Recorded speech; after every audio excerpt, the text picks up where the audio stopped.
Doctor صاحب میرے بچے کو بخار ہوا، میں نے ان کو فلاں سیرپ دے دی، فیور ریڈیوسر دے دیا، وہ آپ کے کچن کیبنٹ میں گھروں میں بہت جگہوں پہ موجود ہے۔ اچھا بھائی بخار کتنا تھا؟ ڈاکٹر صاحب وہ بہت زیادہ تھا۔ نہیں کتنا تھا آپ نے چیک کیا؟ نہیں ڈاکٹر صاحب ہاتھ لگا کے چیک کیا تھا۔ بھئی ہاتھ لگا کے چیک کرنا یہ کون سا کیجول ایٹیٹیوڈ ہے آپ کا towards the health of child اور اینیمل؟ بات یہ ہے کہ 70-80 ہزار روپے کا موبائل ہاتھ میں رکھا ہوا ہے، لیکن 1500 سے 2000 روپے کا آپ کے پاس تھرمومیٹر گھر میں نہیں ہے، 4 سے 5000 روپے کا آپ کے پاس بی پی مشین نہیں ہے، آپ کلینک میں جا کے چیک کروا رہے ہیں، اور اگر چیک نہیں کروا رہے تو پوری رات بیٹھے میں۔ تو یہ وہ ایک ایسا ایٹیٹیوڈ ہے جو میں اکثر پیشنٹس میں دیکھتا ہوں، اور یہاں پہ مجھے صرف ایک میچیورٹی کی کمی نظر آتی ہے کہ مطلب یا احساس ذمہ داری کی کمی نظر آتی ہے کہ آپ نے ان چیزوں پہ جس پہ شاید اتنا خرچہ نہیں کرنا، اور ان چیزوں پہ جن کو شاید آپ نے گھر میں رکھنا بہت ضروری ہے، اس پہ آپ نے کوئی توجہ نہیں دی ہے۔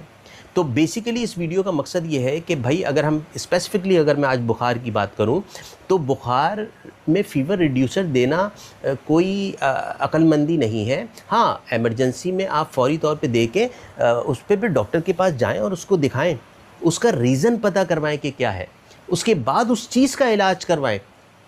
ہم کیا کرتے ہیں کہ ہم ایک دفعہ پھر 4 گھنٹے بعد پھر دفعہ پھر 4 گھنٹے بعد پھر دیتے چلے جاتے ہیں، اور بچے کی حالت غیر ہوتی چلی جاتی ہے، کیونکہ بیسیکلی ہم اس کے بخار کو ٹریٹ نہیں کر رہے ہیں، اس بخار کے پیچھے جو وجوہات ہیں اس کو ہم نے ریکٹیفائی کیا ہی نہیں۔ تو ہم نے اس کو ریکٹیفائی کرنا بہت ضروری ہے۔ بچوں میں بخار کی وجہ سے ڈینگی، ملیریا یا ٹائیفائڈ نہیں ہوتا ہے، ہر بخار کو انہی چیزوں سے جوڑنا ضروری بھی نہیں ہے۔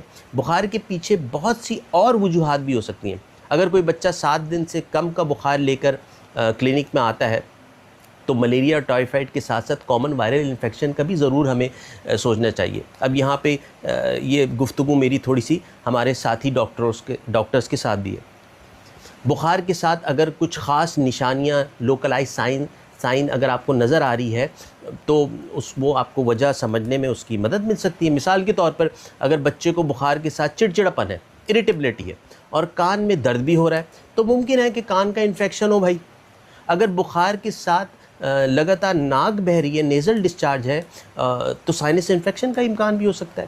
اگر بخار کے ساتھ گلے میں درد یا خارش ہے تو سور تھروٹ بھی ہو سکتا ہے، ٹانسلائٹس بھی ہو سکتا ہے۔ ہم ان انفیکشن کو بھی مد نظر رکھ سکتے ہیں۔ اگر بخار کے ساتھ بچہ پیشاب کرتے وقت روتا ہے یا درد محسوس کرتا ہے تو یورینری ٹریکٹ انفیکشن جو ہے UTI، اس کا سوچنا بھی بہت ضروری ہے۔ خاص طور پہ جو بچیاں ہیں ان کے اندر یہ بہت تیزی کے ساتھ ہوتا ہے۔ آج کل گرمی ہے، پانی کم پیا جا رہا ہے، بچیوں میں UTI کے ایشوز آ رہے ہیں۔ اور جب یہ ساری کامن وجوہات چیک کرنے کے بعد بھی بخار کی وجہ سمجھ نہ آئے تو ڈاکٹر کو بلڈ انفیکشن یعنی کہ بیکٹیریا اور سیپٹیسیمیا جیسی سیریس پاسبلٹیز کو بھی مد نظر رکھنا ہوتا ہے۔ یعنی بخار خود ایک نشانی ہے، وہ اس نشانی کے پیچھے جو اصل چیز ہے فورس آف ڈیزیز، اس اصل چیز کو ہم نے سمجھنا ہے کہ بخار کس وجہ سے آ رہا ہے اور اس کو ہم نے ٹریٹ کرنا ہے۔ بہت شکریہ۔